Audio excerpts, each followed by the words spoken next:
बिस्मिल्लाहिर्रहमानिर्रहीम। खातिन हज़रात, मैं हूँ अख्तर अब्बास और आप सबको मेरा सलाम पहुँचे। आज एक दुखी मियाँ की बात करेंगे जिनकी शादी को 3 माह हुए और अपनी बीवी की फजूल खर्ची से वो तंग आ गए। लेकिन इससे पहले एक और ख़ातून की बात कर लेते हैं जिन्होंने ये वाइटनिंग फेस सोप मंगवाया था कोई 4 माह पहले और अब तक वो इस्तेमाल कर रही हैं। वो कहती हैं कि मैं हैरान हुई हूँ कि ये माशाल्लाह पूरा 1 महीना चला। That's remarkable. ये डायमंड शेप का है और बहुत ही मशहूर कुन खुशबू है इसकी। ज़ाहिर है इसके अंदर खुशबू ये डॉक्टर साहबा के हाथ का बना हुआ है। इस ईद पे जो पैकेज है कायनात हर्बल का वो बहुत अच्छा है, आपको इस्तेमाल करना चाहिए। यानी अगर फेस सोप मंगवाते हैं 2 अदद कायनात हर्बल के 034165782626 से, तो ये आपको इसमें जो खर्च है 300-400-500 वो भी फ्री और इस पर रायत है, यानी 1500 में आपको ये 2 मिल जाएंगे और ज़रूर मंगवाना चाहिए। बस स्ट्रांगली मैं रिकमेंड करूँगा, क्योंकि मैं खुद भी सुबह सुबह इस्तेमाल करता हूँ। सुबह नमाज़ फजर पे जब वज़ू के लिए तो मेरे वाशरूम में ये पड़ा हुआ है और ये आप गर्दन पे लगा सकते हैं, चेहरे पे, हाथों पे, अंडर आर्म्स पे, क्योंकि इसके अंदर वाइटनिंग की जो एबिलिटी है वो एग्जिस्ट करती है।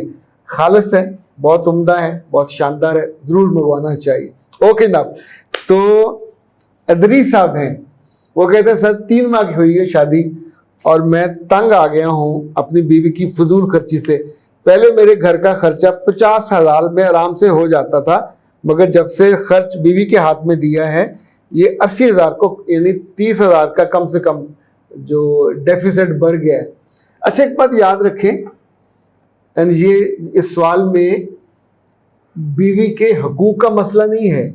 कल अल्लाह खैर करे, बच्चे यानी बच्चों को भी हकूक़ का मसला नहीं है, वो उन पर खर्च करने से नहीं डर रहा। बीवी को खर्च पूरा दे रहा है, बल्कि उससे ज़्यादा अरेंज करके दे रहा है। जितने मर्द अपनी बीवियों को राज़ी करने के लिए शादी के शुरू में ज़्यादा रास्ता खोल देते हैं, ज़्यादा इख्तियार दे देते हैं, उसके नतीजे में हमेशा उस घर में बेबरकती आती है, लड़ाई आती है। आप उस घर में पहले से हो, आपके खर्चे का एक पैटर्न है, तो नए बंदे को अभी आके उसमें एडजस्ट होना है। उसको राज़ी करने के चक्कर में अपने इख्तियार मत दीजिए। बीवी को आपने खुश करना है, उसकी पॉकेट मनी 5,000 उसको लगा दीजिए। ज़्यादा अफोर्ड, अभी आपका मेरा ख्याल ज़्यादा आप अफोर्ड नहीं कर सकोगे, तो 5,000 इनफ। अच्छा, बाहर के खाने बहुत ज़्यादा मत खाइएगा। शुरू में आप देख लें, महीने में 1 आध दफ़ा जा सकते हैं, वो खा लीजिए, लेकिन उसका बजट रख के। ये नहीं होगा कि 10,000 खर्च कर रहेंगे। आपकी आमदनी के जो मुझे लगता है 3-4 हिस्से होते हैं। पहला हिस्सा अल्लाह का है। जब भी जितनी आपकी आमदनी हो उसमें से 5-10% अलग कर लीजिए। ये आपकी हिफाजत, खैर व बरकत और अल्लाह की फयाजी को दावत देने वाली बात है। वो वापस कर देता है, लौटा देता है। ये पहली बात। दूसरा, अगर आप वालिदैन को कुछ पैसे देते थे, कभी अपने हाथ को मत रोकिएगा। अगर आप वालिदैन के घर में हैं तो किसी न किसी बिल में किसी मद में ज़रूर उनको 10,000 देते हैं वो दें, उससे ज़्यादा देते हैं वो दें, लेकिन दें ज़रूर। तीसरा खर्चा है आपके घर की ग्रॉसरी का। अगर आप लाते हो, पहले 30,000 की आती थी, तो ग्रॉसरी अपने हाथ में रखें, बीवी को साथ ले जाया करें। वहाँ ग्रॉसरी लेते हुए जो बोतलों के पेट उठा के रखने, जूसेस रखने, ये मत कीजिए। आप भी भद्दे मोटे हो जाओगे, बीवी भी मोटी और भद्दी हो जाएगी। सो जिस पैटर्न पे जो चीज़ें आती थी उसमें उसका चॉइस शामिल कर लीजिए। मैंने बहुत से घर ऐसे देखे हैं कि जो पैम्पर्स पे, अपने बच्चों के पैम्पर्स पे हज़ारों रुपया बर्बाद करते हैं। उसके मुकाबले पे हमने वो औरतें भी देखी हैं कि जो प्लास्टिक के वो जो बच्चों के कच्छे होते हैं, जिसके अंदर टॉवल सा लगा हुआ होता है, बाहर प्लास्टिक होती है, डबल ट्रिपल भी होते हैं, उनको आराम से वो धो के इस्तेमाल कर लेते हैं। यानी बच्चे का एक दफ़ा फारग होना आपको 200-250 का पड़े तो ये अक्लमंदी। हाँ, आपके पास पैसे हैं ज़ाया करने को, ओके फाइन, करते रहिए, लेकिन लोगों की देखा देखी अपनी जेब को कटवाना नहीं चाहिए। ये नादानी है और लोगों की देखा थी कि बहुत से काम नहीं करने चाहिए। शादी के 2-3 माह में बहुत ज़्यादा शॉपिंग नहीं करनी चाहिए। जहेज़ भी होता है, बरी भी होती है, आप उसका बहुत बेहतर इस्तेमाल कर सकते हैं।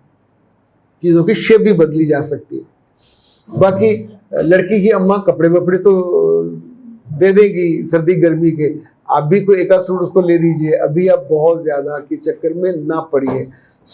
जब भी कोई भी मर्द अपने दफ्तर में या घर में किसी दूसरे को राज़ी करने के लिए अपनी चादर से बाहर होता है, औकात से बाहर होता है, हदूद से बाहर होता है, आप उसको ज़्यादा रायत देने लगते हैं तो लोग इख्तियार के मामले में आपको गले को आते हैं।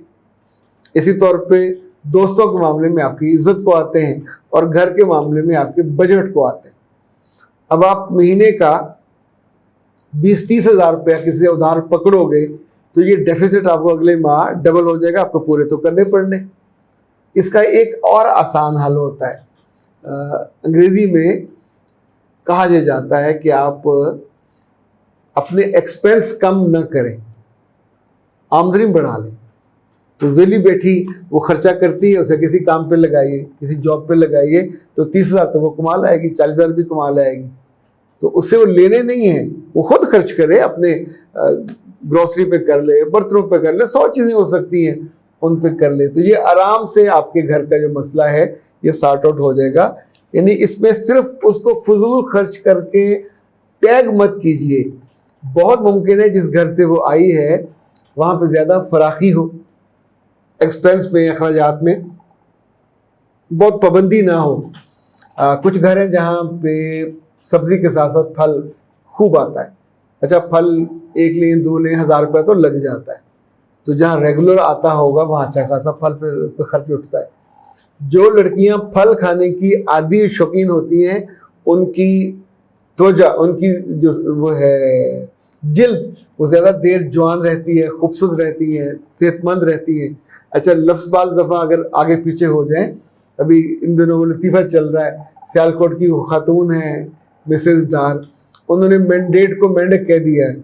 अच्छा, हो जाता है बाज़ बंदों को नहीं पता, नहीं, अब चूँकि पढ़ी लिखी हुई नहीं है, अपने बच्चों की वजह से अब उन्हें आना पड़ा है पॉलिटिक्स में, तो उनकी वो मेंढक और मैंडेट, लेकिन ये तो फ़र्क भी काफ़ी ज़्यादा है। तो ऐसे में अगर माओं को या बीवियों को कभी वो गलती कर लें तो प्यार से बता देना चाहिए। इस पे बहुत बड़ा मसला या फंस क्रिएट नहीं करनी चाहिए। जोक के लिए तो ठीक है, आप उस पर हंस लें और आगे, तो गलती हमसे भी हो जाती है, लफ्ज़ कभी गलत निकल जाते। तो गलत निकलने का मतलब ये थोड़ी है कि आप उसका एक पूरा अफसाना बना लें। ये जो फजूल खर्ची है इसको अरबी में असराफ कहते हैं।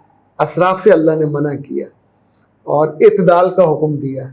एक और लफ्ज़ है तब्ज़ीर, ये भी ज़्यादा जो फजूल खर्ची है वो आपको फील हो जाती है कि ये फजूल खर्ची है। यानी जो काम किलो से चल सकता है वो आप उस पर ज़्यादा करोगे तो ज़्यादा फजूल खर्ची होगी। अच्छा, इसी तौर पे याद रखिएगा कि बेजा खर्च से अल्लाह ने और उसके रसूल दोनों ने बहुत, एक जगह नहीं कई जगह मना फरमाया, इसको पसंद ही नहीं किया। तो इसलिए एहतियात हमेशा अच्छी होती है।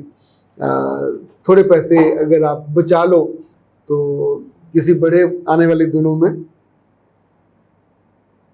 आपको सवारी में, प्लाट में, घर में, कहीं सैर सपाटे में 10 जगह इस्तेमाल हो जाएंगे। अख्तर अब्बास को दीजिए इजाज़त। अस्सलाम।